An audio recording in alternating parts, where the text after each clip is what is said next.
বাচ্চারা এসেছে, ছোট্ট বন্ধুরা, বাচ্চাদের হাত একটু ধরে রাখবেন। আশা করেছিলাম বুদ্ধিস্ট প্যাগোডা সেটাকে করা হয়েছে। হ্যাঁ, বোধহয় আমাদেরকে একটুখানি চা বা মিষ্টি খাওয়াবে, খাওয়ালো না? না, খাওয়ালো না। খুব সুন্দর কিন্তু হয়েছে আমরা খেয়েছি, অল্প বিস্তর কিছু খেয়েছি থাইল্যান্ডে। অনুষ্ঠান মঞ্চের চলাকালীন, তার ফাঁকেই আমরা একটু খেয়ে নিলাম।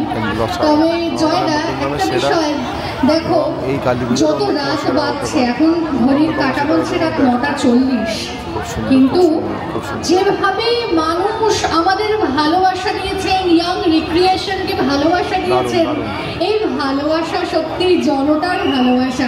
আমরা আপ্লুত, আমরা সত্যিই আনন্দিত। এই ভিড় যত রাত বাড়ছে তত মানুষের ভিড় উপচে পড়ছে, কেননা জেলার মধ্যে তো একটি প্রশিক্ষণ পুজোর মধ্যে এই মধ্যমগ্রামের ইয়াং রিক্রিয়েশন ক্লাবে, তাই না?